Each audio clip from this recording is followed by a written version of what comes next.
UFOs. Disclosure. If you don't know, after this, you will know.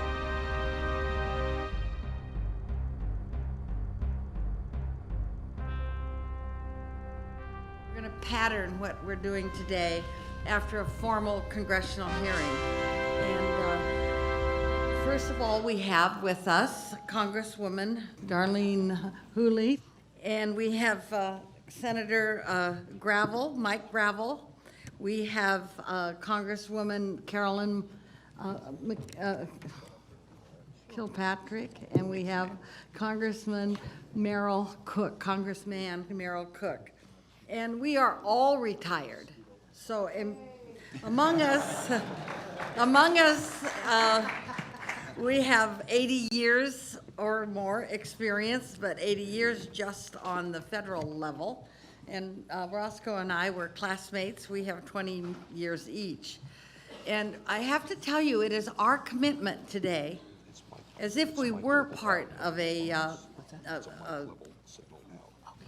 hearing in the House of Representatives, it's our commitment to listen through objective ears and to ask the kinds of questions that we think that the American people would like us to ask, so that they can become better informed, because obviously there's going to be a press on this.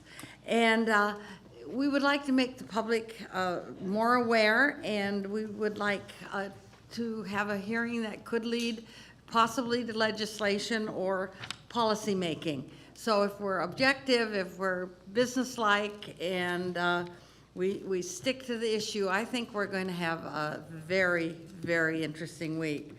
And right now, though, we get to swear in the first two witnesses. Just very quick opening remarks, and then the first panel of witnesses will sit Oh, right all right. after us. Okay, first we will have our opening remarks. And initially, I think Dr. Edgar Mitchell will be brought in on Skype. Good morning, Dr. Mitchell. Good morning, all to this meeting. And I'm speaking to Florida. Unfortunately, had conflict, so be with you week. But for all my potential to talk to about this subject, I have a former astronaut, flew to the moon on Apollo 14. And so I have a little bit of off the earth experience. But also I grew up near Roswell, New Mexico, a ranch boy. And the so-called Roswell incident of 1947 occurred when I was a senior in high school and getting ready to go off to college in the East. So, and I have been interested in this subject for many years. But let me set up the basic credentials. For the first time in our human history, our technology is showing us the how huge our universe, some would call it a multiverse, is, with billions and billions of galaxies and galactic clusters and stars. And many of them, and we know we've identified a few, many of them so far, that possibly could have living systems on them, living beings. And we have a history that I'm aware of, particularly starting with the Roswell incident, but even long before that, that we have been visited by aliens or visitors from different star systems and different planets. And of course, if we continue our endeavors, we will in due course be able to go outside our solar system as well. At the moment, our technology is not allowing us to do that, but in due course, we will be able to do that, I'm quite sure, and we must, because our sun will only last a few more billion years, and we're even doing things to it that cause it to be life on this planet to be unsustainable at the rate we're going by using up non-renewable resources and so forth. And so we have to rethink about this whole issue of our being here on this planet at this point in time, and how do we continue our life here, and how do we continue being stalwart citizens of planet Earth and keeping our civilization going, and eventually be able to leave our planet and go somewhere else and investigate somewhere else, because we're not alone in the universe. They have been coming here for a long, long time, it seems. The evidence would suggest that. We have been having visitors for a long, long time, perhaps hundreds, maybe even 1,000 years. There's some that would even say that the pyramids, both in Egypt and in South America, that aliens aided us in building those, and that seems to have a reasonable ring to it. But in any event, we're not alone in the universe, and we're only now beginning to get enough evidence through our science and our understanding of the way the universe is put together to recognize we really are alone, and that we can, in due course, just like others have, it appears, they can come here, we can go there. And so I think we'll have a lot of testimony here today regarding that fact, and I urge you to listen to it, and let's open this up to the larger picture that, and acknowledge, yes, we're not alone. They are here. We can go there, and in due course we will. And for the last, I've been very interested in this for the last 16 or 17 years on the basis of speaking about it publicly. And since I went to the moon 40-some years ago, and my colleague, Gordon Cooper, also had an incident when he was at Edwards Air Force Base as a duty officer, had a UFO land while he was on duty. So there's a number of us that have had these types of experiences to say, yes, we're not alone, we have been visited, and let's go forward in understanding this phenomenon. And I hope you have a good week, and I'll stay abreast with you as long as I can. Thank you. Thank you, Edgar.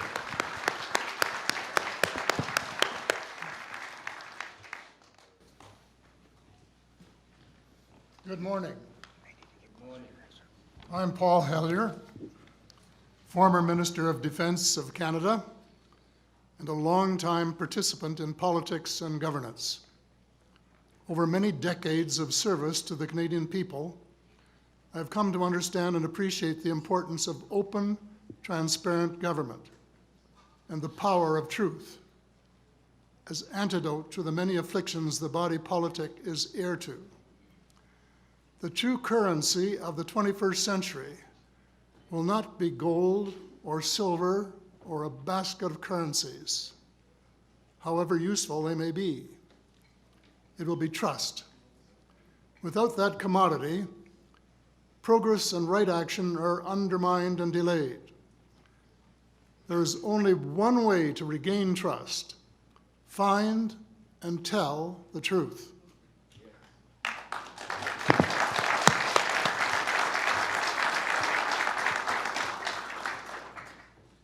Whether to your friends or family or to the citizens of nations, I believe this citizens' hearing serves that purpose. And like my friend Edgar Mitchell, I say without equivocation, we are not alone in the cosmos. We have neighbors. We should try to get to understand them and to cooperate with them. Thank you.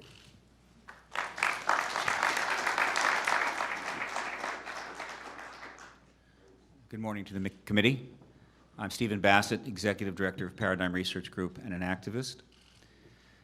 In November of 2011, the White House issued a statement, formal written statement, through their Office of Science and Technology Policy that can be found on the internet quite easily.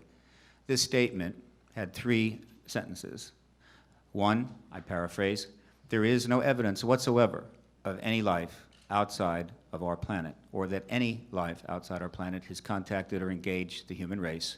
And thirdly, that the United States government, there is no credible information that it has been hiding any information about that from the American people.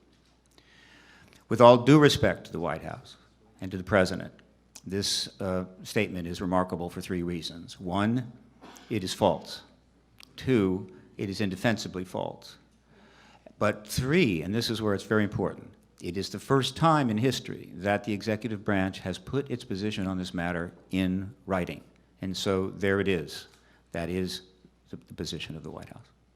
What is going to take place this week, we hope, is that a portion of the massive amount of evidence confirming the alternative to that statement, that we are in fact being engaged, is going to be presented to the American people, presented to the political media, to the Congress up the street for their consideration.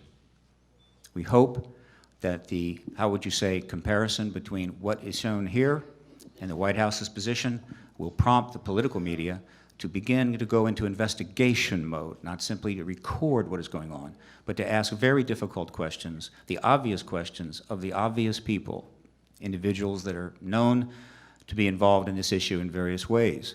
We also hope that the Congress, which has not held a hearing on this subject since 1968, will consider this issue worthy of hearings within the House and Senate. And I can assure the House and the Senate that for every witness that appears here this week, there is 5 more behind them, and then 5 more behind them. Hundreds of individuals, many serving in our government, serving in our military, including with top security clearances, prepared to go before Congress and testify to the kinds of evidence you'll hear this week, which confirms what Edgar Mitchell said.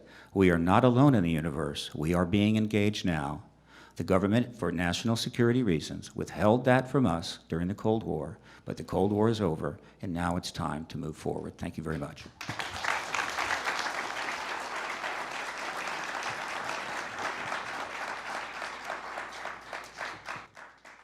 As co-chair of this hearing, I'd like to make a brief statement.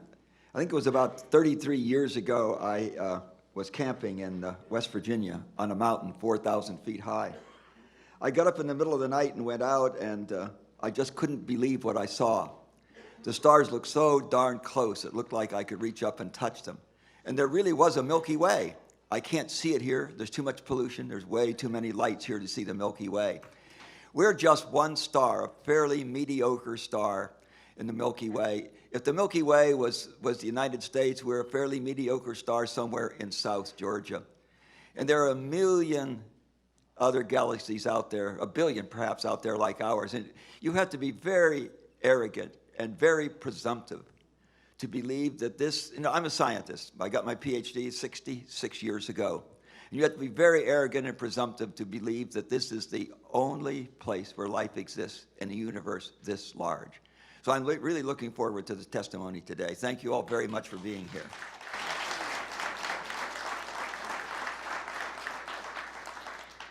So I'd like to acknowledge we're running about 13 minutes late. If we could have Ms. Howell, Mr. Dolan, Mr. Friedman, and Mr. Cameron come forward. And in a moment, I have the distinct honor of administering the oath. And gentlemen and Ms. Howell, if you'd like to repeat after me. I do hereby affirm that I will tell the truth and nothing but the truth to the members of this committee today. Thank you. I believe we're scheduled to begin with Mr. Dolan. Esteemed members of the committee, thank you for having me.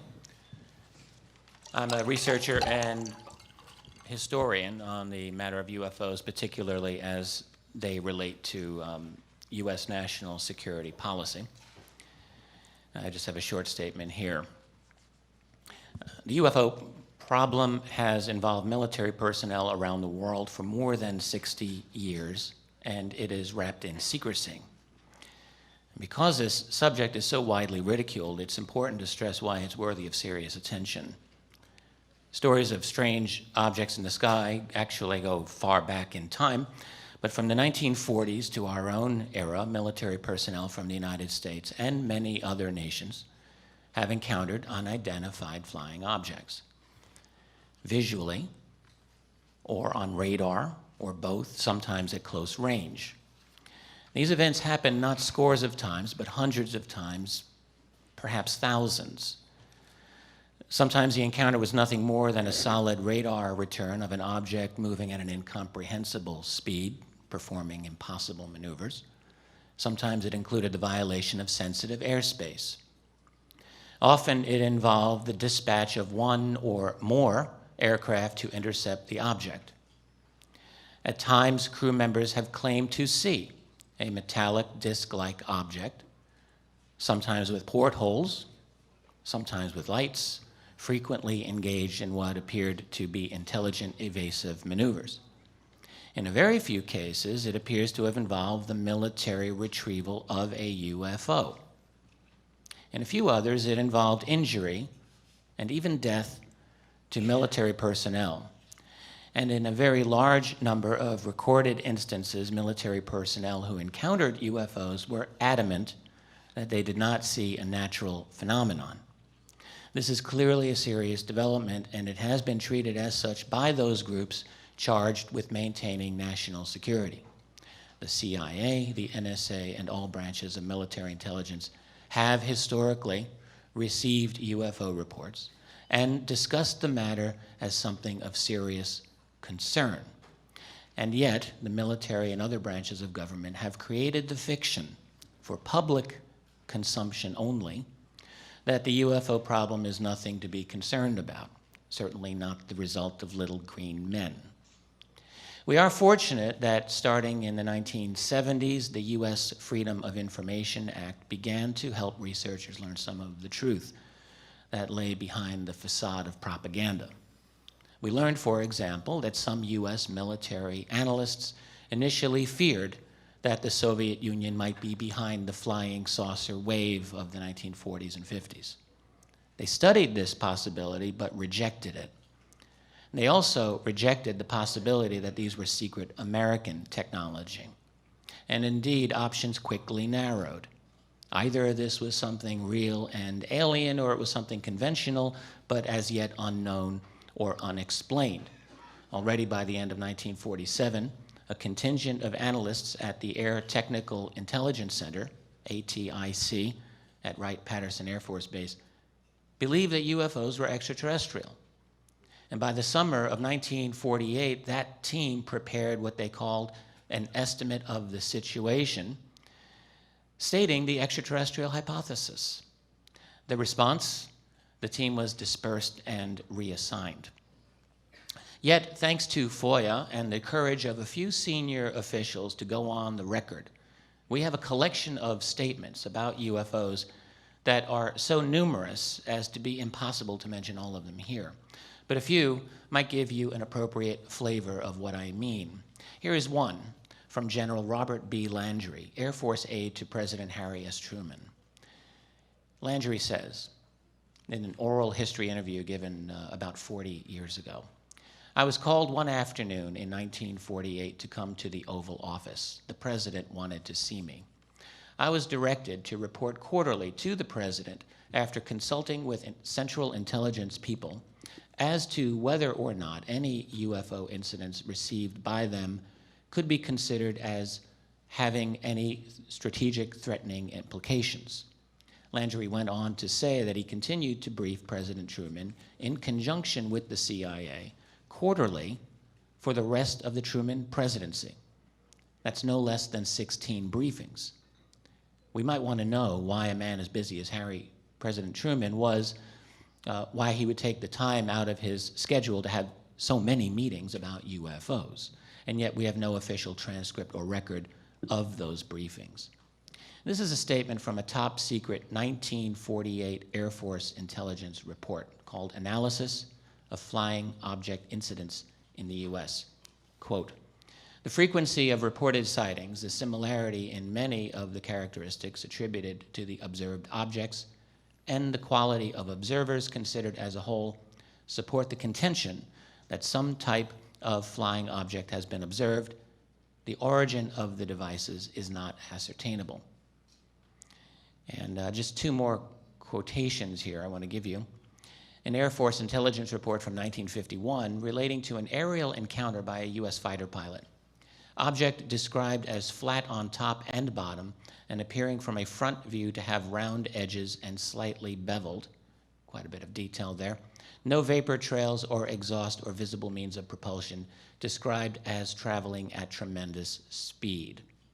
And one more quote from the early years, this one from a former head of the CIA, Roscoe Hillenkotter, speaking in 1960. "Behind the scenes, high-ranking Air Force officers are soberly concerned about UFOs. but through official secrecy and ridicule, many citizens are led to believe the unknown flying objects are nonsense. Now, how much clearer a statement should responsible citizens, academicians, media, and political leadership require before demanding to get some reasonable answers as to what is going on behind the scenes in relation to the phenomenon of UFOs? Because the problem certainly did not end during the 1960s or 1970s or 1980s, but has continued to the present day. During the summer of 2002, just outside this city, over the town of Waldorf of Maryland, dozens of witnesses reported an incredible scene. Multiple jet fighters chasing multiple large, unknown objects that were of blue and orange coloration. All the witnesses, two of whom I interviewed personally and several of whom spoke to national media, described the amazing performance and capability of these objects. The Air Force itself admitted that it had scrambled F-16s to investigate unknowns, which it had also admitted it had tracked on at least one of these objects on radar. We also learned that the UFO simply disappeared from the radar. The Air Force conclusion was that it could have been, quote, any number of things. Now, perhaps we might like to know precisely which things. What blue object can descend at an 80-degree angle, stop, reverse course, and accelerate away from two F-16 jets near the nation's capital in post-9/11 America? Might be an interesting question to ponder. Over Chicago O'Hare's airport, in November 2006, same kind of situation. A dozen United Airline employees, including at least one pilot while on the ground, saw a hovering disc-shaped object below the clouds. It then accelerated away so fast that it punched a hole through the cloud. United ordered its employees to silence, but one of them reported the event anyway. After denials by United and the FAA, both agencies were forced to acknowledge that indeed those people had made UFO reports. And again, we might ask, what might this have been over one of the busiest airports in the world, and why the steadfast silence and denial? These are only some of the better-known recent cases. There are, in fact, an overwhelming number of them. The two largest websites for collecting North American UFO reports, the National UFO Reporting Center and the Mutual UFO Network, have a combined total of well over 10,000 reports every year. Now, clearly many or most of these would turn out to be something prosaic if they were given an adequate investigation. But go through some of these reports. Many of them are truly incredible, and many of them have indeed received follow-up investigation. They are unexplained, and at least by our conventional wisdom, unexplainable. The combination of astonishing performance, powerful statements from selected senior officials, and unremitting silence and dismissal by our political establishment point to a problem. This is not merely the problem of cognitive dissonance. It is the problem of a political system in which the wheels have fallen off the machine. It is imperative, in the name of science and responsible public policy, that we get those wheels back on and begin a genuine, open investigation of this phenomenon. We demand and deserve answers from responsible officials who ought to be in the know. And if they're not in the know, we all need to investigate and find out just who is. Thank you.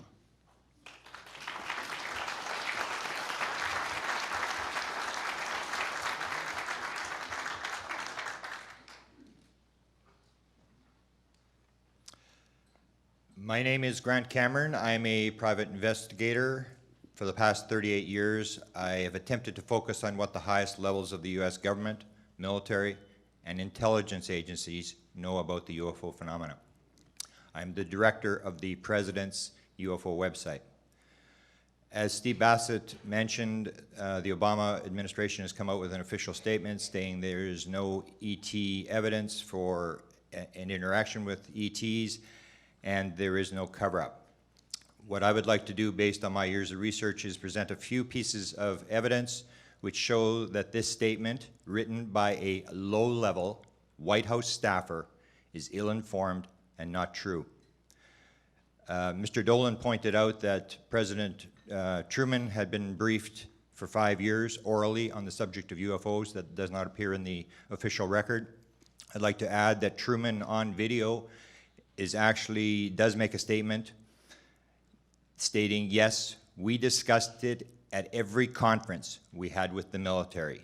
There were always things like that going on, flying saucers and other such things. In 1969, the US government officially shut down its official UFO investigation, stating that there was no evidence that UFOs were extraterrestrial, and therefore they were out of the business. If this were true, the government would have shut up and allowed the subject to fade into history. This is not, however, what happened.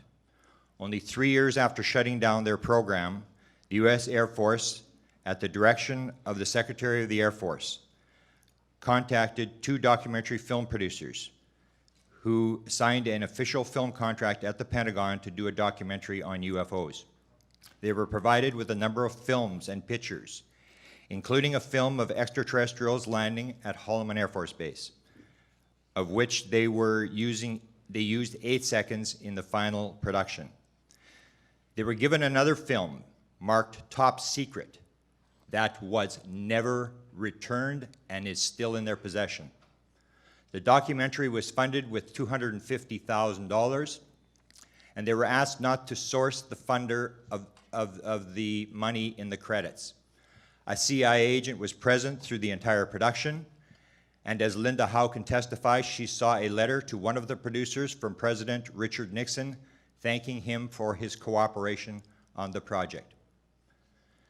Former Senator Barry Goldwater wrote extensively on UFOs, such as in 1975 when he wrote about his friend General Curtis LeMay, who refused him access in 1964 to the Blue Room at Wright-Patterson Air Force Base, where alien hardware and bodies were rumored to have been held. Goldwater wrote, "I made an effort to find out what was in that building at Wright-Patterson Air Force Base, and I was understandably denied this request. It is still classified above top secret." As chairman of the Senate Intelligence Committee, Goldwater continued to answer UFO letters, stating in one letter, "This thing has gotten so highly classified, it is impossible to get anything on it." In another letter, Goldwater wrote, "I have no idea who controls the flow of need to know because, frankly, I was told in such an emphatic way that it was none of my business that I've never tried to make it my business since." And finally, Goldwater wrote, "I have been interested in this subject for a long time, and I know that whatever the Air Force has on the subject is going to remain highly classified." Those waiting for the president to stand up and say ETs are here should know that that event occurred on June the 27th, 1981. Steven Spielberg stated that after the screening of E.T. the Extraterrestrial in the White House Theater, Reagan, quote, "just stood up and looked around the room, almost like he was doing a head count. And he said, 'I want to thank you for bringing E.T. to the White House. We really enjoyed your movie.' And then he looked around the room and he said, 'And there are a number of people in this room who know that everything on that screen is absolutely true.' And Spielberg added, 'And he said it without smiling.'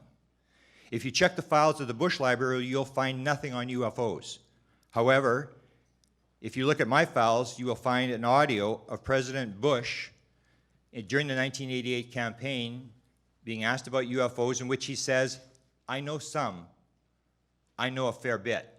Likewise, I have a video of Vice President Dan Quayle stating, 'The alien situation is very interesting.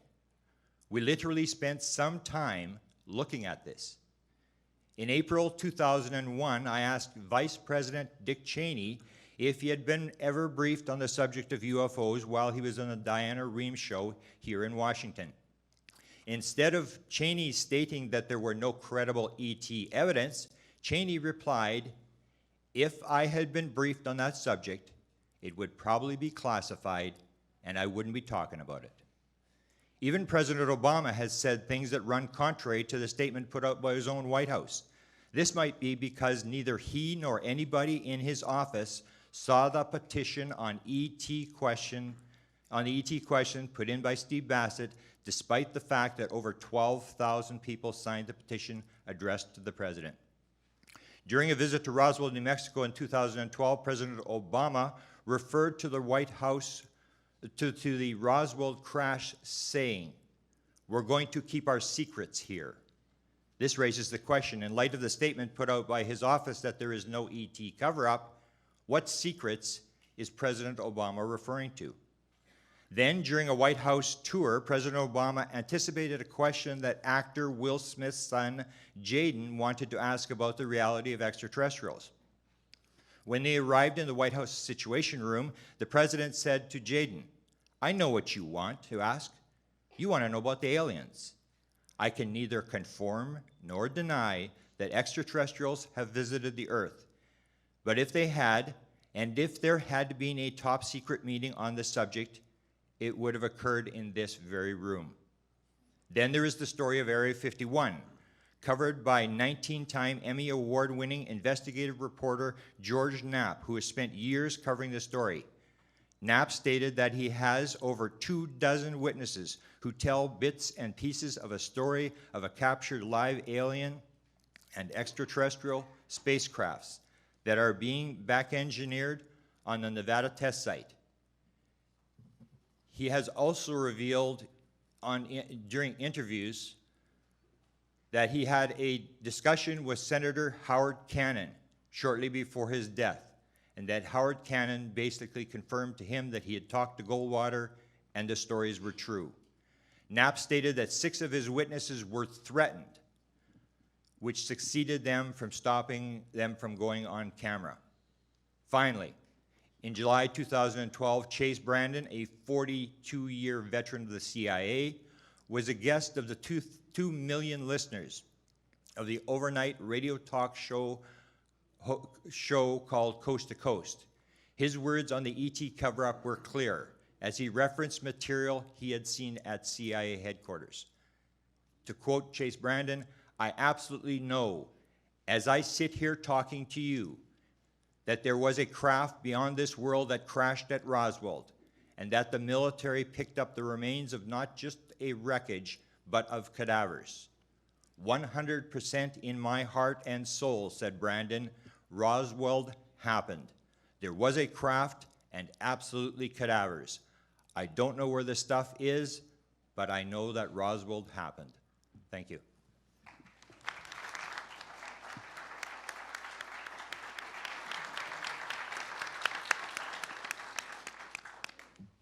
Thank you for inviting me here. As a retired nuclear physicist who has been studying the evidence about UFOs since 1958, and since 1967 has given well over 700 lectures in all 50 states, 10 Canadian provinces, and 18 other countries, I've reached 4 major conclusions. 1, the evidence is overwhelming that Earth is being visited by intelligently controlled extraterrestrial spacecraft. In other words, some, underline 10 times, some UFOs are alien spacecraft. Most are not. Don't care about them. 2, there is no doubt that a small number of people within governments, both in the United States and overseas, have been actively covering up the truth about these visits. There really is a cosmic Watergate. 3, there are no good arguments against these conclusions, only people who haven't studied the relevant evidence. And 4, flying saucer visitations and the cosmic Watergate represent the biggest story of the millennium. And I should say that I prefer the term flying saucer because all flying saucers are UFOs. Very few UFOs are flying saucers. All great-grandfathers are men. Not all men are great-grandfathers. I'm interested in the flying saucers, not the UFOs. The basis for these conclusions: A, there are at least 5 large-scale scientific studies which provide substantial evidence.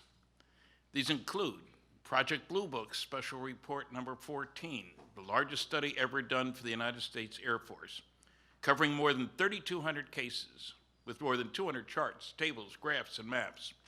It is quality evaluation, cross-comparison between unknowns and knowns. The official press release lied about the data. I'll document that in a minute. It is almost never referenced by UFO debunkers. Dr. Carl Sagan, we were classmates at the University of Chicago, claimed there are interesting UFO sightings that are not reliable, and reliable UFO sightings that are not interesting. But there are no cases that are both reliable and interesting.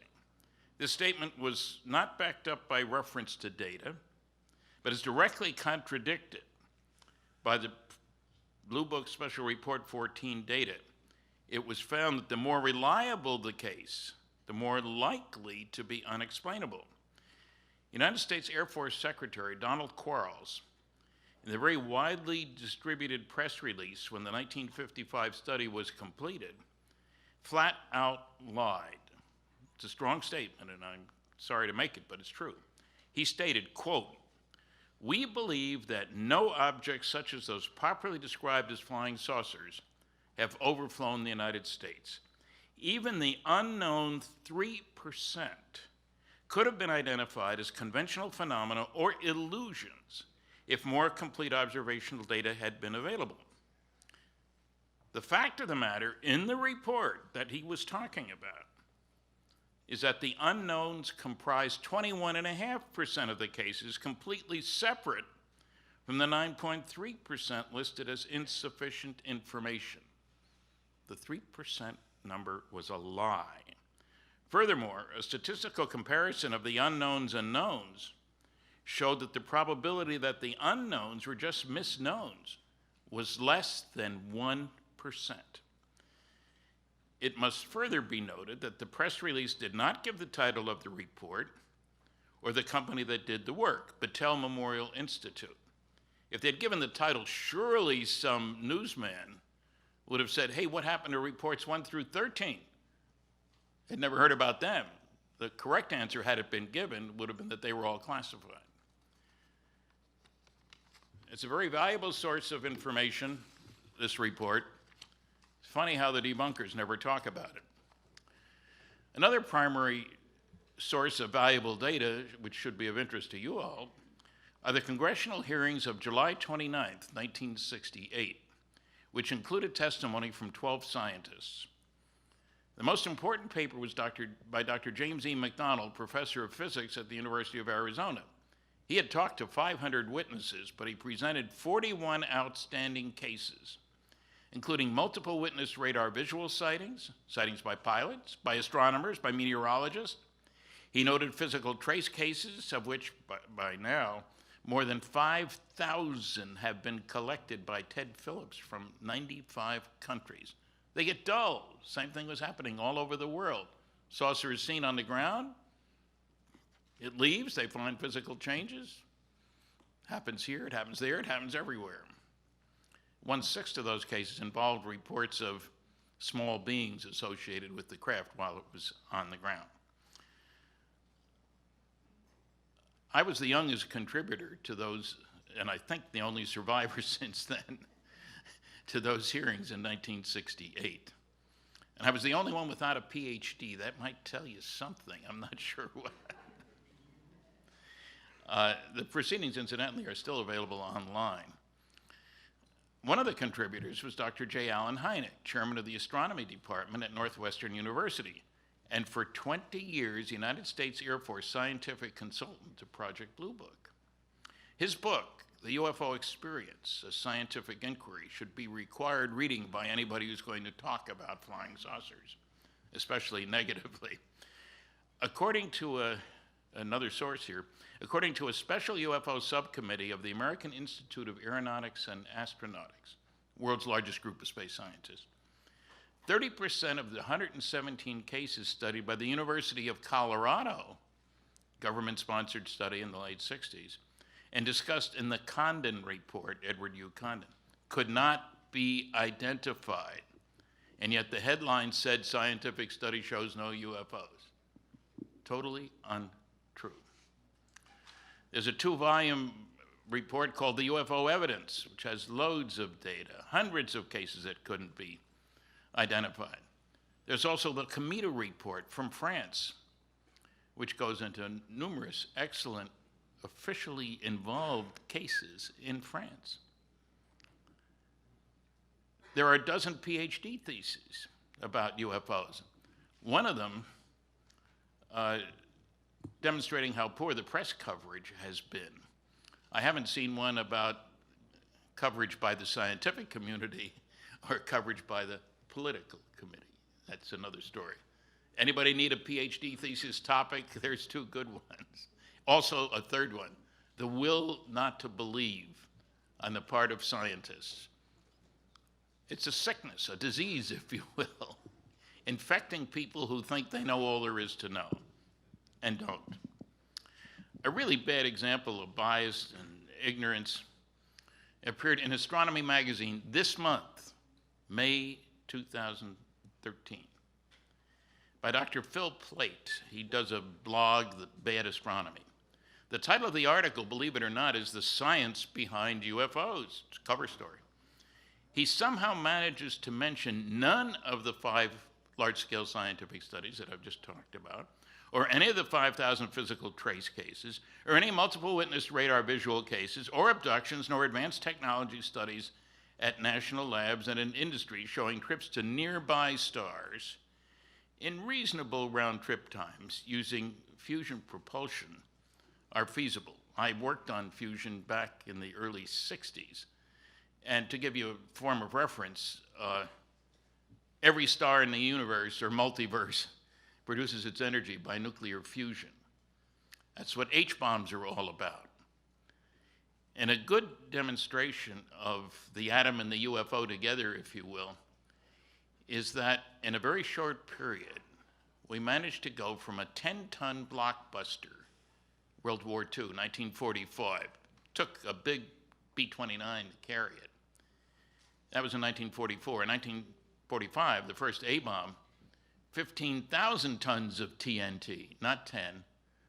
7 years later, which is nothing, cost a lot of money, we set off the first fusion device, an H-bomb, called Mike, incidentally. It released the energy of 10 million tons of TNT. So you go from 10 to 15,000 to 10 million tons. And the Russians sent off one that was 50 million tons of TNT. The point is, we know how to get to the stars if we want to spend the money. I'm not saying it's the ultimate technology. I'm saying scientific progress comes from doing things differently in an unpredictable way. The future is not an extrapolation of the past. You have to change how you do things. And you know, what gets to me, having worked on fusion propulsion, fission propulsion, nuclear reactors for space applications, and all the rest of this, is that we tend to forget that if you make enough stupid assumptions, you can prove almost anything is impossible. One quick example, one astronomer in 1941, he was fed up with all the science fiction stuff about going to the moon. That was nonsense, he said. So he published a scientific, in quotes, paper calculating the required initial launch weight of a rocket able to get a man to the moon and back. Legitimate question, how big is it got to be? Pages of equations, he concluded it'd have to weigh 1 million tons. He was off by a factor of 300 million. Proving if you make enough stupid assumptions, you can prove anything is impossible. So we have reason to be very careful when somebody says something is impossible. I have a whole book of It's Impossible, Isn't It? Was going to be the title, but Science Was Wrong is what the publisher decided on. I like the first one better, but anyway. Let's look at another progression, not only in bombs. Ferdinand Magellan's ship, he didn't make it, but his ship did, went around the planet in 3 years, in 1523. 3 years. 3 years before the mast, you might say. Science fiction writers had going around the world in 80 days in the 19th century. The space station goes around the world in 90 minutes. Progress comes from doing things differently. A second problem I found, I worked under security for 14 years for major companies like GE, GM, Westinghouse, McDonnell Douglas, TRW Systems, Aerojet General Nucleonics. I set a record for working on canceled government-sponsored research and development program. Not intentionally, you understand. Another one of the false myths is that governments can't keep secrets. 2 astronomers have demonstrated this. Dr. Seth Shostak of the SETI Institute, you know, S-E-T-I, that stands for Silly Effort to Investigate, incidentally. That's another story, which I've written about in the book. Said you can prove that the government can't keep secrets by how badly FEMA fouled up with Katrina and how poorly the post office is operated. Now, if you can see a connection between either of those things and governments keeping secrets, I sure can't. He didn't mention the CIA, the DIA, the NRO, the NSA, and all those other alphabet soup agencies. Another great astronomer, Dr. Neil deGrasse Tyson, head of Hayden Planetarium, he said the proof that governments can't keep secrets is shown by how much we know about President Clinton's genitalia. Now, if you can figure that one out, you're better than I am. Now, the proof, and I'll show some of this in my lecture Tuesday night, about government cover-up. It's not just an idle concept. If you wish, you can get a hold of 156 top secret Umbra NSA UFO documents. They're not very interesting because all you can read is 1 sentence per page. Everything else is whited out, not blacked out. They said that was too impressive on television when I used that. They told me this. And the reason is everything else is sources and methods. 98% sources and methods and 2% UFOs, but it's filed under UFOs. Come on, that makes no sense. You can get a bunch of CIA, and I'll show some of these too, blacked out UFO documents. So highly redacted that you can read about 6 words per page.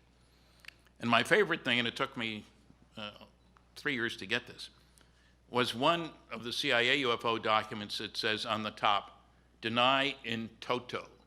They couldn't find 6 lousy words to declassify. Something's wrong here.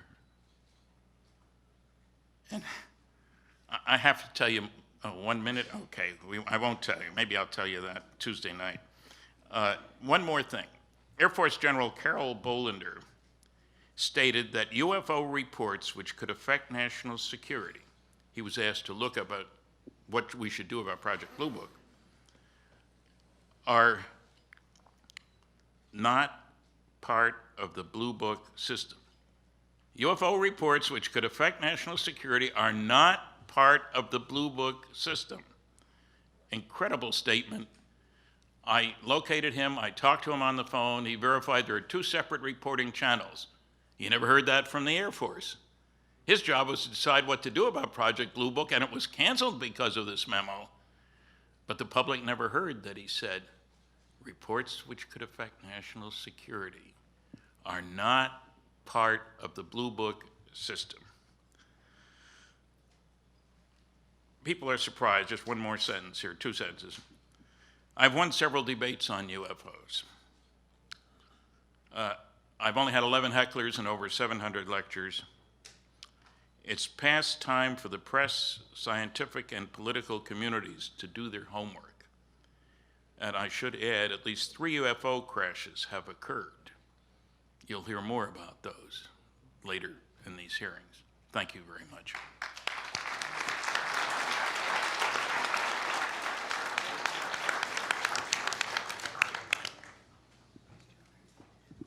Chairman Bartlett and distinguished citizen hearing on disclosure panelists and my hearing colleagues.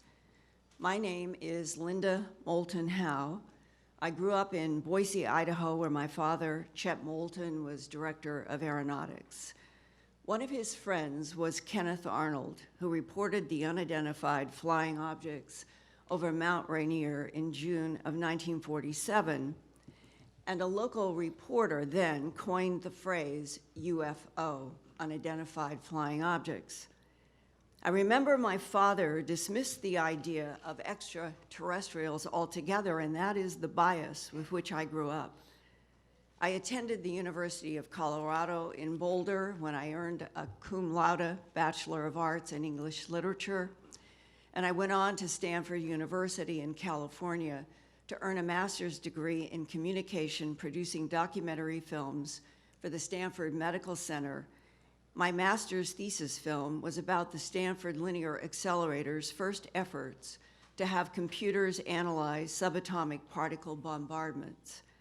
From Stanford, I went to TV news at KNBC in Los Angeles, where my beat was science, environment, and medicine. Later, I was honored at WCVB in Boston as a producer, sharing the station's Peabody Award for Science and Medical Programming Excellence. Then I became Director of Special Projects at the Denver CBS affiliate, KMGH-TV. I produced, wrote, directed, edited, and reported a dozen TV documentaries about several live issues in the Colorado area and produced studio shows about science, medical, and environmental issues that earned 3 regional Emmys, 1 national Emmy nomination, and several other documentary film awards. I stress this only to say that when people address the mainstream media and those that are professionals not paying attention to this very important issue, that is not true. Many of us have tried. One of my documentaries was an investigation of the strange bloodless, trackless mutilations of animals ranging from cattle and horses to goats, sheep, pigs, and rabbits, and even wild animals such as deer, elk, and a marmot. Many of you may not know that the United States Forestry Department for decades has had photographs, I've seen them with my own eyes, of deer and elk with the ear, the eye, the tongue, the jaw flesh, the genitals, and the rectum cord out, all bloodless. But that is also kept as a top secret unless a reporter like myself ends up getting a leak from somebody who is inside the forestry department and shows me the photos.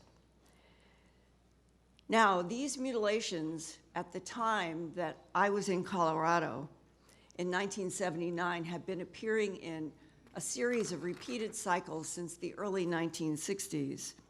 And I came to learn that they were not confined to Colorado, but they were all over the United States, Canada, and other parts of the world.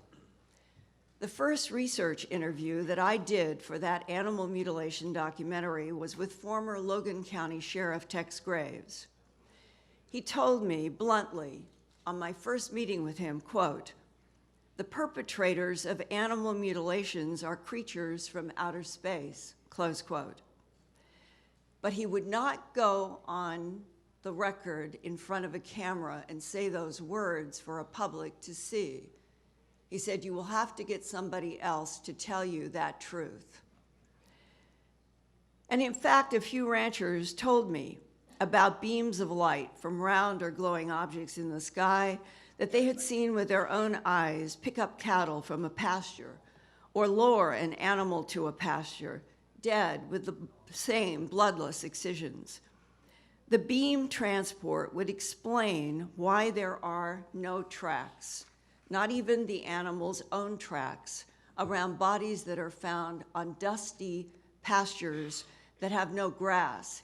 The animals are found in what is equivalent to face powder with no tracks around a 2,000-pound or 1,800-pound animal that has an ear, eye, tongue, jaw flesh, genitals, and rectum removed without any blood. The documentary that I produced, A Strange Harvest, was awarded a regional Emmy. Home box office in New York City later contacted me to follow up on A Strange Harvest with an hour special for HBO with the working title, UFOs, the ET Factor. A contract was signed, and New York attorney Peter Gersten, who filed the first Freedom of Information request back at the end of the 1970s for information about UFOs, and his filing went to the CIA, the NSA, the DIA, the NRO, and other military offices. He arranged for me to have a meeting at Kirtland Air Force Base in Albuquerque.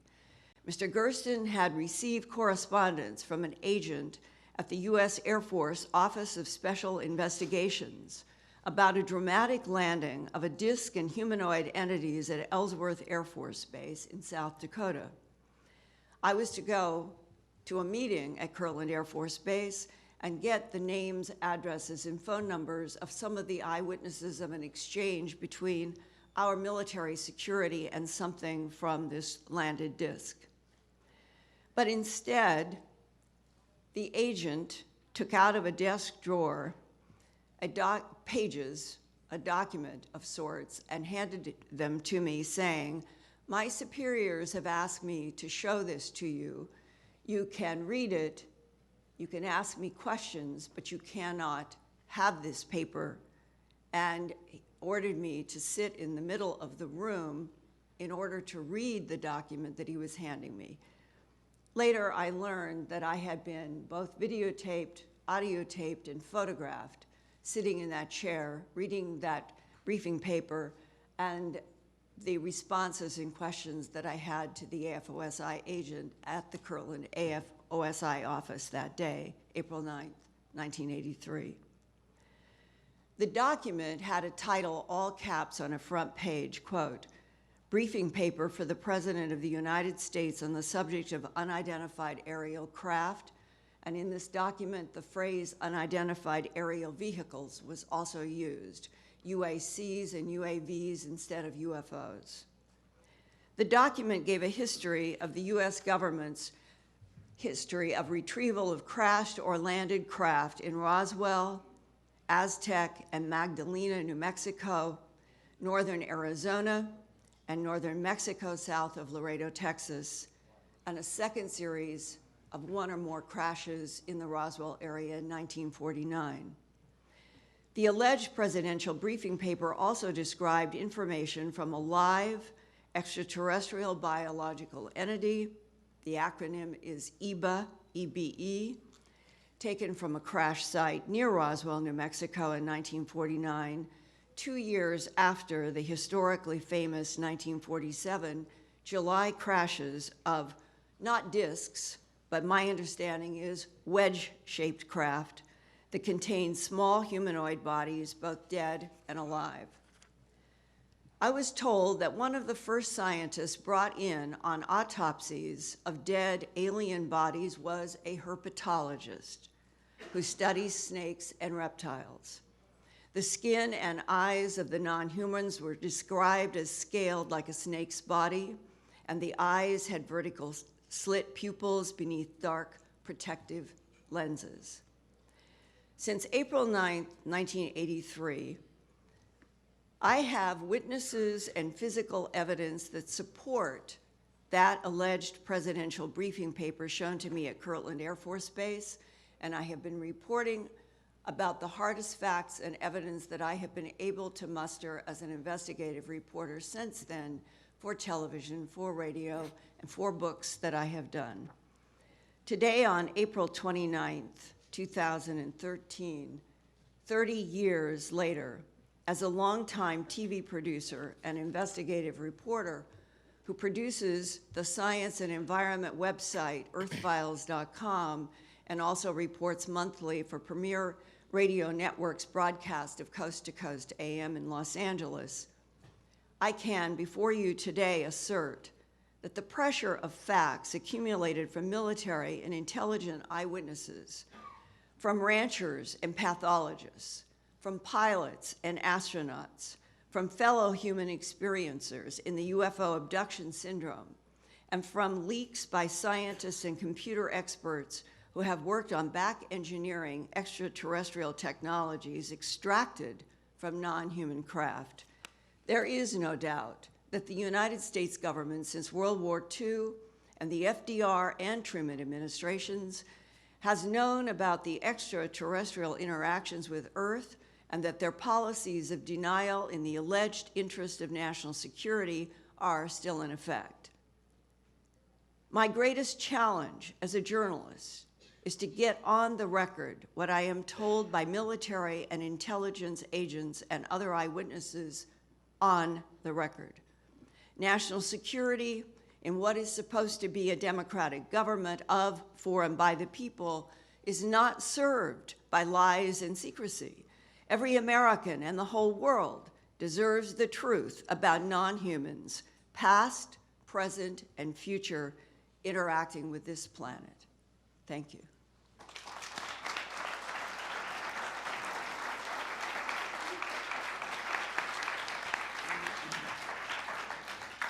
If I've done the time calculations correctly, we now have about 5 to 6 minutes for each of the 6 members of the committee to engage in questions with the panelists.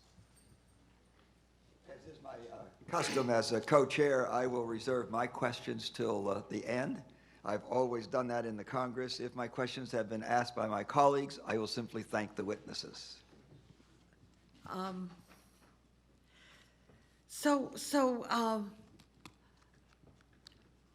Mr. Dolan, I have a question. I wrote it. Personal experience. Have you had personal experience in this regard? I don't really know if any personal experience I've had is particularly noteworthy. On 2 occasions in my life, I saw what I think might be vaguely considered a UFO. Most interesting, many years ago with my son, who was a small boy.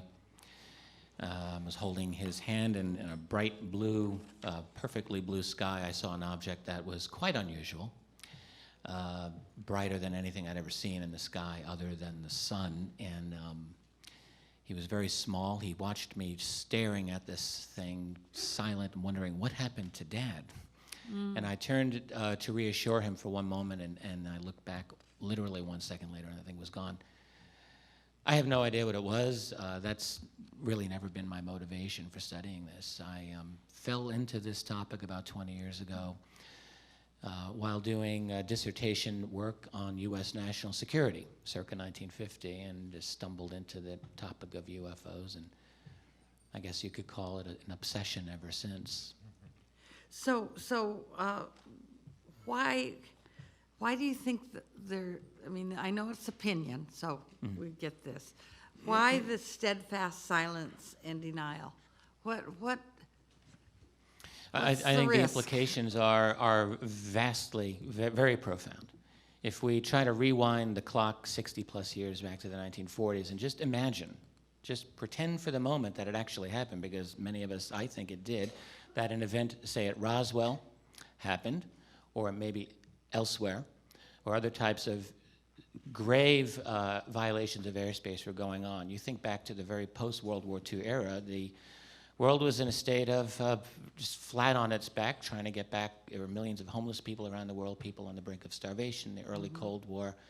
It was not a stable time, and one would have to assume the last thing any president would be interested in doing would be to say to the world, well, we have this other phenomenon here too. We don't know who these people are. We don't really know if they're friendly or hostile. How can you tell the world that you have this under control when you yourself don't really know the full implications of what this is? So I think the logical thing that would have been done, and in particular if anything was recovered, because this is key, if one of your top scientists or generals approaches you and says, sir, we've recovered this exotic technology that's not from our civilization, and if you tell the world you have it, now you've got the specter of the Soviet Union, it becomes very difficult not to share this technology. The United States did not want to share atomic technology in 1947. Clearly, why would they want to share something as exotic as ET technology or whatever? Well, okay, but this is the 21st century now. Right. So what I think what happened is simply that secrecy becomes secret, it becomes profitable, it develops its own reason to be. it develops its own kind of logic. And I also think that much of it has sort of gone away from formal government channels and seems to become increasingly privatized. So, do I have time, any more time? Okay, okay, one more quick question. Mr. Cameron, 6 witnesses threatened. How were they threatened? And who threatened them? I'll give you an example of a couple of the witnesses. One witness was a woman who was a steno for a military contractor who had been involved in discussions when it appears material was being moved from Wright-Patterson Air Force Base to Area 51. She was in on these meetings, and she had agreed to go on camera with George Knapp. After this story started to break in 1989, she was visited by 2 officers the same day she was going to go on camera, and they said, "We just want to remind you, you have a security clearance, you're still under oath. We know that you and your daughter travel back and forth between Las Vegas and Los Angeles. There's a lot of desert out there. We would not want to have something happen in the desert." George Knapp told me personally, this woman is so scared that 20 years later, she still will not talk about it. They had witnesses at Nellis Air Force Base, the golf instructor at Nellis Air Force Base, the golf pro, the guy who did the taxes for the generals. They'd got to know all the generals and had been told the stories about the fact that the crafts were at Area 51. This is all for true. One of the key witnesses is a guy by the name of Alfred O'Donnell, who the Appropriations Committee at Congress actually tried to talk to this guy. He was one of the highest ranking people at Area 51. George Knapp had a number of witnesses, and he figured that he wanted to track down this Alfred O'Donnell. Figured if anybody knew if the Area 51 crash saucer stories were true, it would be Alfred O'Donnell. He got to know him, got to be sort of friends. And he said he basically stalked this guy because this guy would know, and basically went to the guy's house. He's an expert on nuclear weapons from 1947 on, wired a lot of the first nuclear weapons, and he was showing him test site photographs from the nuclear stuff, and then he closed the book. He said, "You didn't come here to talk about that, did you?" And George said, "No, I didn't come here to talk about that." He said, "You came here to talk about UFOs, didn't you?" And George said, "Yeah, that's why I'd like to know about it." And he said, well, and George said it took 6 months to get this guy to talk, and the guy, bit by piece, he wasn't allowed to tape, he wasn't allowed to take notes, and in the end, he basically said, "Yes, it's true. Area 51, we have the saucers there," and George said, "Weren't you afraid that there would be, the story would get out?" He said, "No, we were afraid it would get out." He said, "What do you mean? You had an alien that came all this way, you kept it captive?" He said, we didn't know what to do with it. We couldn't communicate with it." That is one of the highest level guys at the Area 51 site, is still alive, and a man who knows the whole story. Thank you. Ms. Kilpatrick. A few things. Thank you very much for your testimony. Very, very good, very good. Mr. Freeman, you were going to answer or add something to what Congressman Woolsey said. I'll give you that opportunity for a minute of my time if you'd like. Okay, I was going to recite 6 reasons for... Probably can't do 6 in a minute. Give me a minute.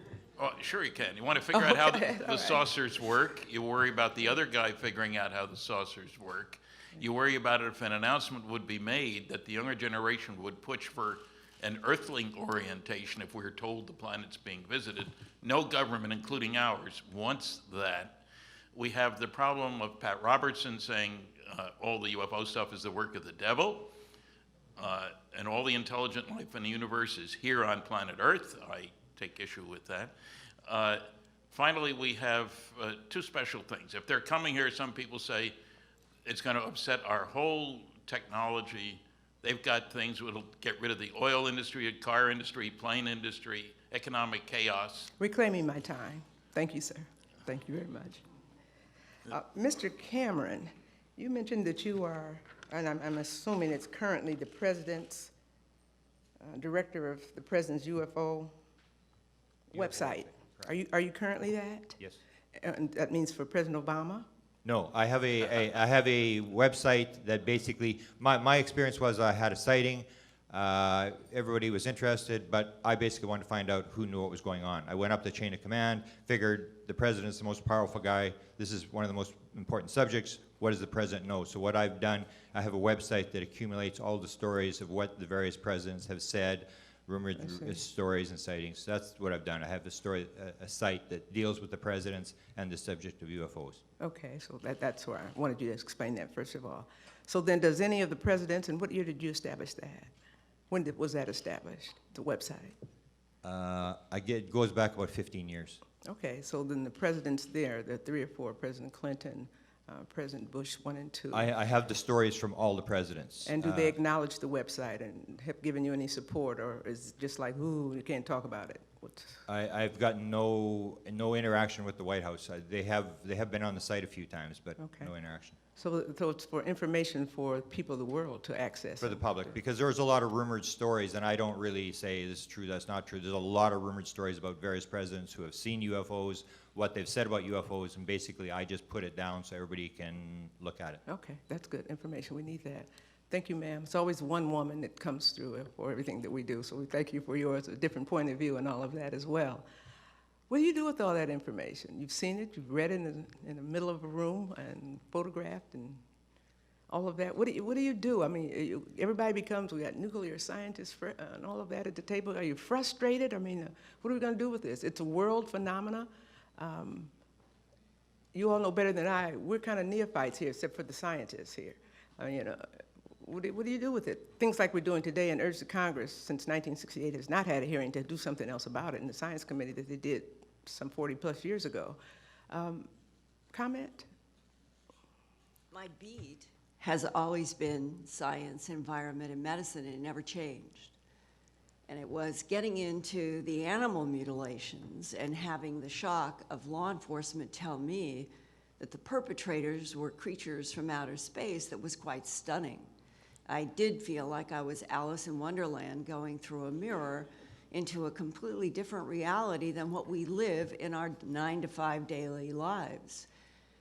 I produced the documentary that had a large broadcast in Colorado and the surrounding states in 1980, May 25th, 1980, called A Strange Harvest. And after that, as a professional working as director of special projects at the CBS station, I went on to do astronaut training in Colorado, Martin Marietta, and 1,000 other subjects over the last 30-some years. So you are documented. You are, obviously people call on you, so you're verified. By the way, the couple of the documentaries that you mentioned, are they available for our committee, to each of us? Yes, all of my work is at my news website, earthfiles.com. Okay. It's always there, it's always available. I've done 4 books, several documentaries, of which 2 are there. Which 1 or 2 would you give us? We can't read 10. A Strange Harvest. Okay, I wrote that. And Strange Harvest 1993. What's that say? And those are the videos. I would give you the books, too.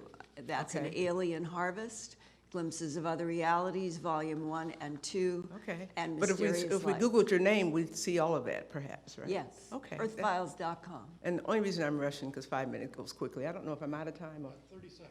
30 seconds. Thank you for coming. Thank you. Thank you. Since, we're waiting for an answer with the next witness. I have 30 seconds. Let me do 10 of Okay. those, because I just got a note, and I should have done it, so please forgive me. I thought you'd yielded, I'm sorry. It's my bad, excuse me. My bad is like okay. All right. I am honored today, as I've been working with Stephen Bassett to take on this assignment, been doing a lot of research, reading, video, preparation, and all of that. That's why I asked for you all, and I got to have something written to respond intelligently. But I'm honored today to have one of the leaders in our nation on this topic and many others, a spiritual man, a righteous man, who has witnessed from many generations of his own religion the truth in UFOs. I'm honored to present to you Minister Louis Farrakhan. Would you please stand and be recognized, sir? Thank you. Thank you for coming. Thank you for coming. Thank you. I yield back, Mr. Chairman. I'm sorry. Thank you. Okay. Thank you. Senator Gravel. With all due respect, let me correct, I pronounce it within my family, Gravel. Gravel? It's a French name. Thank you. I want to associate my thoughts with Chairman Bartlett when he made the statement that it's the height of human arrogance to think that we are the only sentient human beings in the galaxies of the world that can think. That's human arrogance at its worst. What I'm struck with the testimony of all four of you, and of course the readings that we had in preparing for this hearing, is the fact of secrecy itself. You know, why do we need this secrecy? And I'm asking this question to all four of you. What threats do you think exist to the national security that warrants this kind of security, this kind of an approach? Please. I started to say before, I can see 6 reasons for our government and other governments to keep things classified. First, you want to figure out how they work. They make wonderful weapons delivery and defense systems. And with the Cold War going on, if you do have wreckage and you want to figure out something, you're not going to want to tell your enemies. The second problem is, what if they figure out how they work before you do? You don't want them to know, you know, they know. Weapon, counter-weapon, counter-counter-weapon. We've been playing this game a long time. The third problem is, if there were an announcement, I say by highly trusted individuals, it's a little hard to find them around the planet, but my favorite odd couple is the Pope and the Queen. They're about the same age, or they were until recently anyway. If they were to make an announcement that indeed UFOs are visiting, the planet's being visited, what would happen? Church attendance would go up, mental hospital admissions would go up, the stock market would go down. But I think based on 600 college lectures that the younger generation, which unlike me and probably you wasn't alive when there wasn't a space program. There was strong sentiment against space travel back not too many years ago. The younger generation would push for an Earthling orientation. Let's face it, from an alien viewpoint, we are all Earthlings, Terrans, as the science fiction writers would say. I know of no government on this planet that wants its people to owe their allegiance to the planet instead of that individual government. As far as I can tell, nationalism is the only game in town. There are some religious problems, extremists who say we're the only intelligent life in the universe and their followers don't want any part of visitors from outer space. It can't be. The planet was created in 4004 BC instead of 4 billion in 4 BC. A final thing, I have 7 times heard of cases in which pilots were scrambled to chase UFOs. There was a regulation issued, shoot them down if they don't land when instructed to do so, when 7 pilots didn't come back. These were quiet discussions. These were not big public things. And if I've heard 7, there are a lot more cases like that. There were 200 fatal military plane crashes between 1951 and 56, including 5 where the pilots had over 100 missions in Korea, where there were MiGs trying to shoot them down. That's a pretty good pilot to survive that. Comes back to the United States, no MiGs, and his plane, as the New York Times said, disintegrated or disappeared. 2 strange terms to use in this context. So no families were told anything about that. And it may come as, well, it won't come as a shock to you, but there were 166, Air Force guys on board reconnaissance planes that were tickling North Korea, Russia, and China right after the war. See how quickly the radar came on, what frequency used, and all that sort of stuff. 166 wind up in planes that were shot down. Not one word in public about that. Families were not told until 2001, where a meeting was called and the medals were given out and an explanation was given. I say that only because a lot of people think, well, certainly they would have told the families, those 7 planes.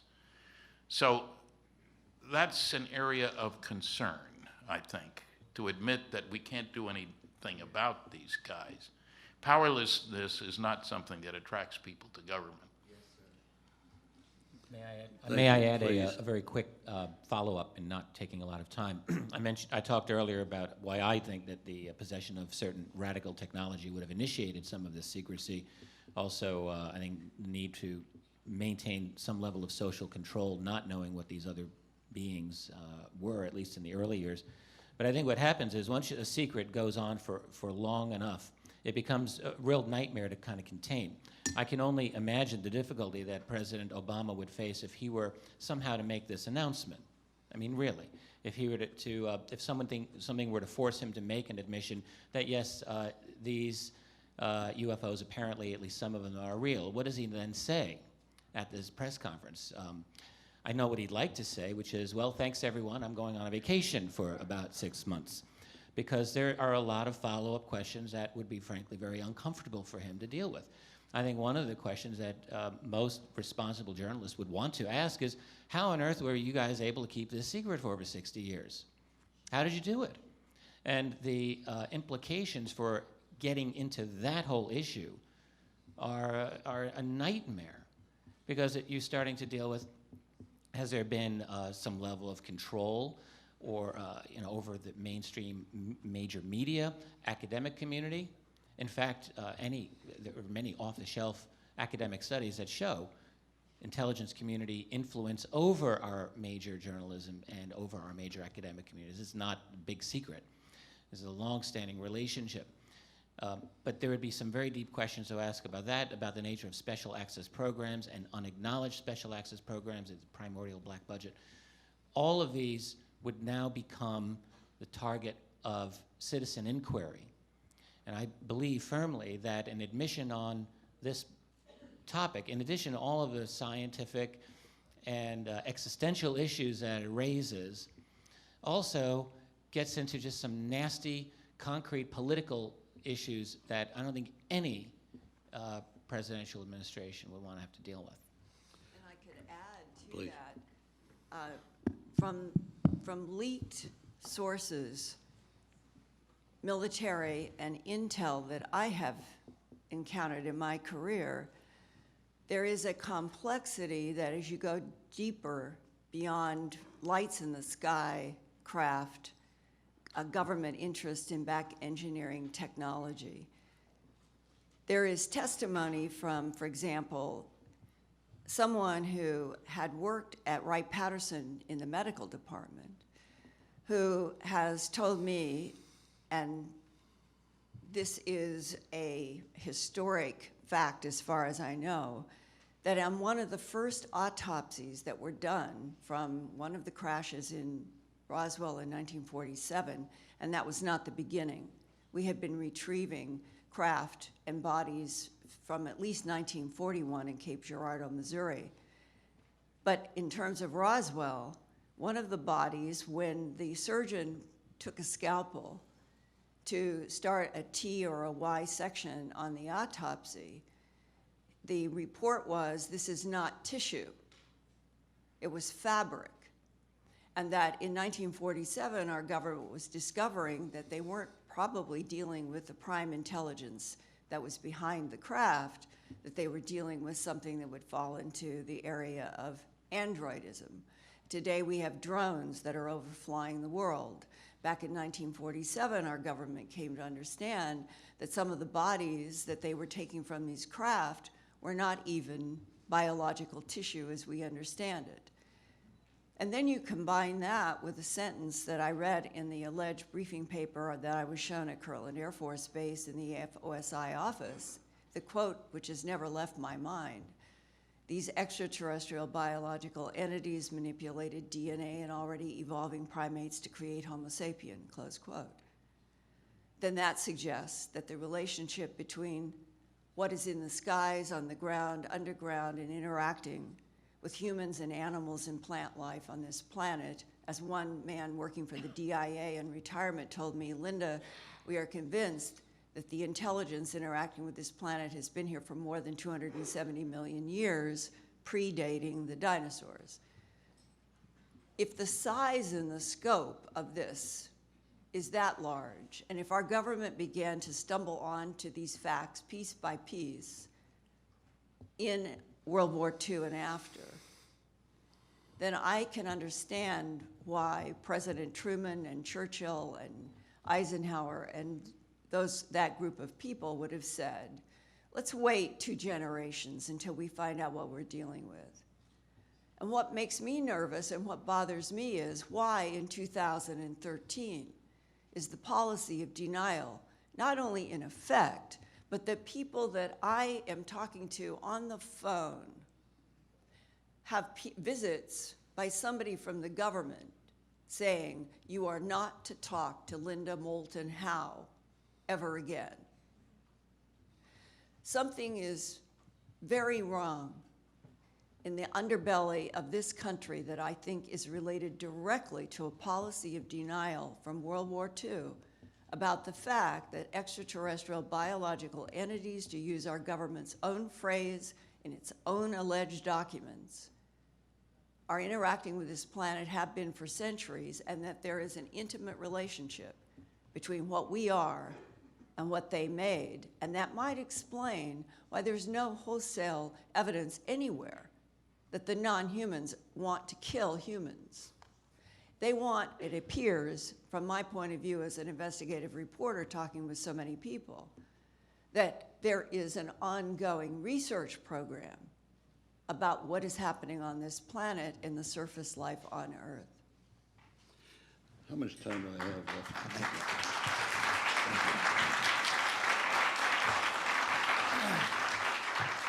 We're now running about 10 minutes late, Mr. Chair. Pardon me? Yes, I understand that time is slipping away. Several of my questions have been asked. I hope that that's true for the next 2 witnesses so that their question period may be shorter. Congressman Cook. I would like to claim my 5 minutes, Chairman, if that's all right. I'll give you 6. I'd like to ask Grant Cameron, maybe the first question, and if the others have a comment, be very happy to take those too. And Mr. Cameron, take a minute, but the others maybe 10 seconds if they have something to add. I think you're the one that talked about 5 years of hearings for President Truman. And Briefings, yes. Yeah, and many, well, I know that Mr. Dolan also mentioned this. I guess 16 different, did you say 16 different? We figure between 16 and 20 briefings. Okay, is it possible that the Truman administration was concerned at the time more about either the Soviet Union, which you did mention, I think, Mr. Dolan, Yeah. or Nazi Germany as a source of some of the unidentified flying maneuvers they were watching and reporting on and being very concerned about? I think it's basically the minute they looked at the Roswell crash, if that was the first crash, they saw technology. It's classified. End of game. This is, you're not giving this to the Soviets, you're not giving it to the Chinese. This is our type of technology. On Thursday, I'll refer to a Canadian government document, 1950, where the Canadians went to the United States, talked to American officials, and one of the things that they were told is that mental phenomena was involved with the saucers. So there's a lot of technology here, and you just have to think, are you going to give the technology that you may hear this week at this session, are you going to give it to Al-Qaeda, are you going to give it to the Chinese? To me, it was simple that Truman and the people around Truman saw technology. We need this. This is unbelievable technology, and whoever gets this technology rules the world. We're not giving it away. It's classified. End of the story, and that's how it is started, and that's how it's been maintained. Let me just add, sir, to answer your question relating to the Soviets and Nazis and so forth. In the early era of this, these types of questions were being asked. They absolutely were. The question is, because you have different levels of security, I mean, in the declassified documents that we have, really the top secret and above, we have very few of those. So the declassified documents that are available to citizens are of the level of secret and confidential and restricted. Lower levels, they're still important, but they're not typically, very few that are actually of top secret. And I think that this is significant because what has come to us are some lower level classified debates over the nature of these. And many of those did focus on, did the Soviets create a flying saucer with their cache of German scientists? Did we do this? In those documents, I have seen no significant evidence to point to the Soviets or our own German scientists.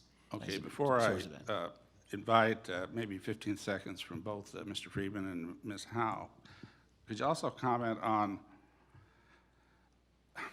the testimony here that hasn't really said a whole lot? It was mentioned briefly, but a whole lot about sightings before the 1940s, before the Second World War. I mean, I know you mentioned that there have been credible sightings for many, many years before, but we really don't get a whole lot of interest on the part of an administration until the 40s. Now, doesn't that add a little bit of question in terms of whether what we've just been talking about might have been a real concern for the number of hearings being held?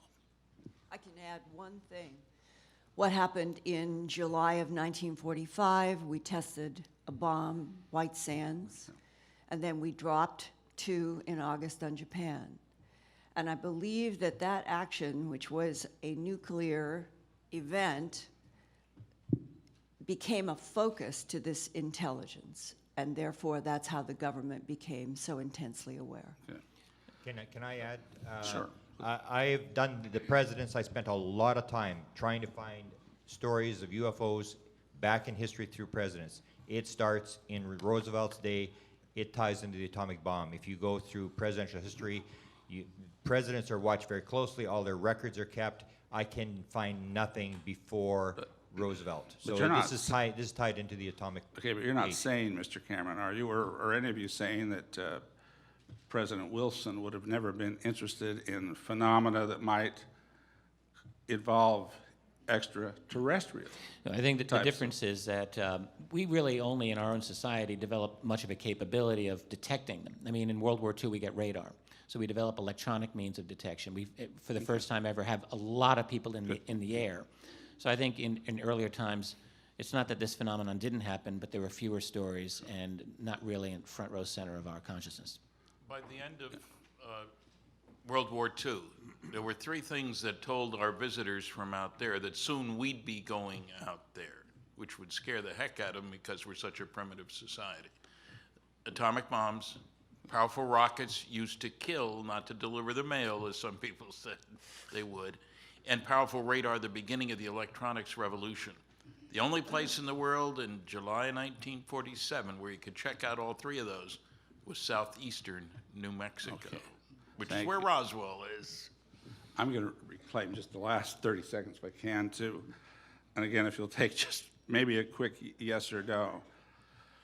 In your views, is it possible that if there indeed is such thing as extraterrestrial unidentified flying objects, that they would be more likely to be artificial intelligence instead of normal intelligence, given timescales of travel? Near a star, what, 2 to 3 light years away, for example? I think artificial intelligence is an extremely valid hypothesis. I've entertained it for many years. I think they would be the product of an advanced. I mean, we're less than a generation away from having our computers talking to us and claiming possibly to be sentient themselves. This is what AI theorists, and they're all mainstream people. It's a very common belief. So I have to assume that some other civilization will have gotten to that point. And a confirmed physicist working on ring lasers at Wright-Patterson told me in the 1990s that he had firsthand knowledge about the extraterrestrial story, and that he, as a physicist, in the work that he was doing, that they knew, meaning the people that are involved with studying the phenomena in the government, that we are dealing with technology so advanced that they literally can bend space, time, and move point to point through the universe. And that physicist from Wright-Patterson at a table used what is now a metaphor generally in this whole subject.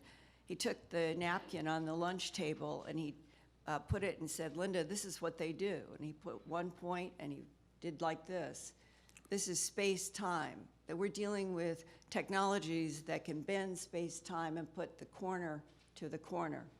And that is why Euclidean geometry and time as we know it on this planet have no relevance to the phenomena and the intelligence that we're dealing with. Thank you.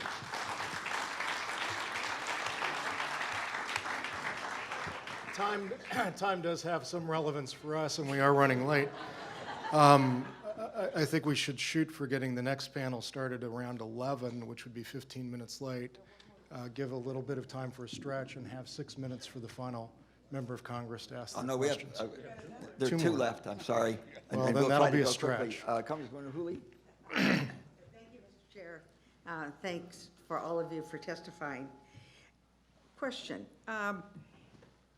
Has there been a decrease in the number of incidents that have happened, at least in this country? Or, because it seemed like this was talked about a lot, and there were a lot of sightings at some time, whether it was over the, prairie states. But that seems, you don't read about it very much today. That's the kicker. It's not a question of how much is going on, it's how much do we hear about it.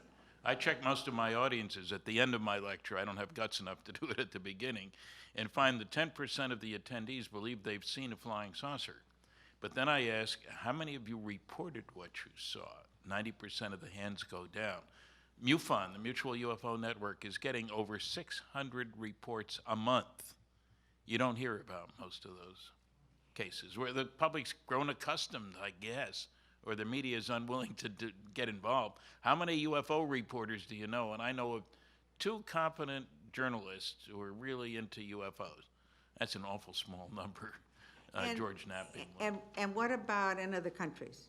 Are they reported, or, is that? I find sightings everywhere. The sightings are very common, but what isn't uniform are proper distribution networks or reporting systems that are in place.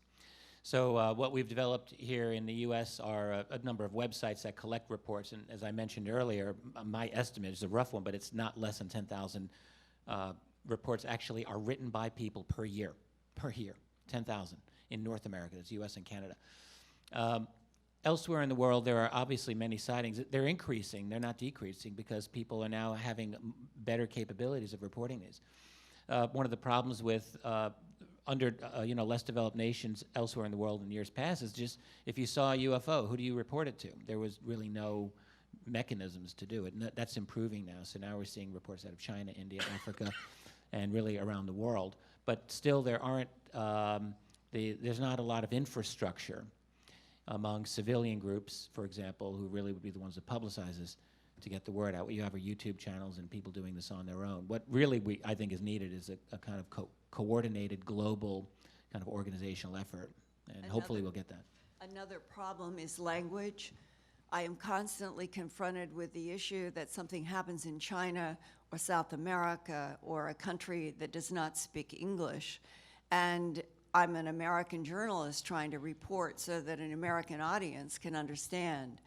And I have worked sometimes for an entire week just trying to find a reporter in China or someplace who could help me do a translation so that you could get closer to firsthand facts. And it is so difficult. We're on a planet and where communication is basically blocked, whether it is country to country or even neighborhood to neighborhood in China, because the syntactical differences in the language there are so overwhelming that a man I know who lives there, works there from England, who tries to help, you still have translation problems there within very short distances. And so you take that to this complex phenomena. I know for a fact, every month across my desk and in my computer world, hundreds and hundreds and hundreds of reports coming from around the world. How do we follow up unless we have translators and an open government policy around the world where people feel that they can report honestly what they've encountered without some sort of retribution by the government, which is distinctly the way it is working in the United States, or criticism from fellow human beings. Humans are more afraid of ridicule and criticism from humans than they are of non-humans. Can I just You're absolutely right.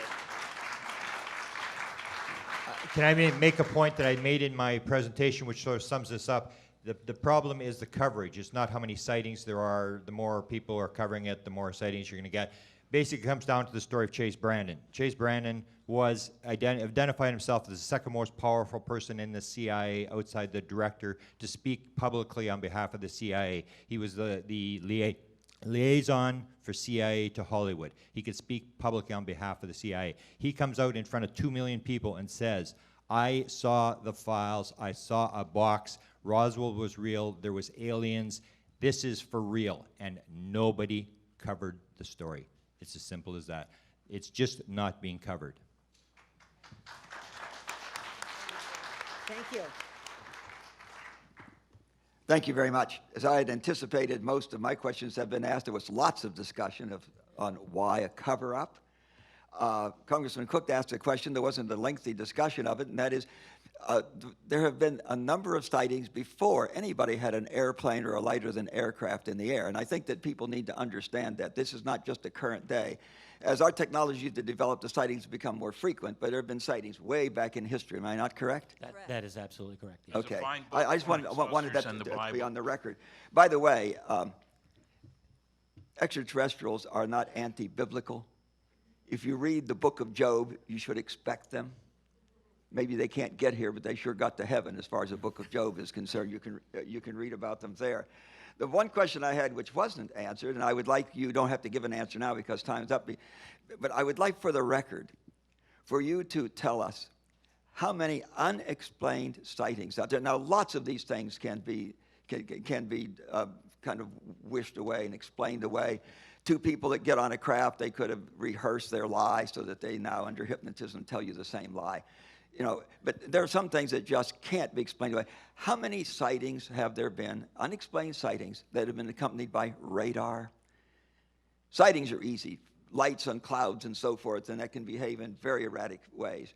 But, you know, how many of these sightings have been accompanied by radar tracks? If you could provide that from the record. It's not just a few, I understand. It's a great many of those. But I think the public would be very interested in how many unexplained sightings out there have been accompanied by radar where these objects were doing things that no known earthcraft can do. You can provide that for the record? We can try. We don't know, and we also know that such reports are carefully covered up, to use the expression. But I've seen some reference to those things. Do the best you can, because I think the public would like to know. Of publicly known, there have to be more than 100, probably several hundred, if we were to tally them together. And there presumably are many that just are classified. But there are quite a few that we do know about that have been declassified or that came out one way or another. There's quite a few. I don't know about thousands, but if you could give some indication, it's not just one or two. No. Okay. Some indication so that the public can know how many of those. This has been a very interesting hearing. Thank you very much. The hearing will now stand in brief recess. Thank you very much.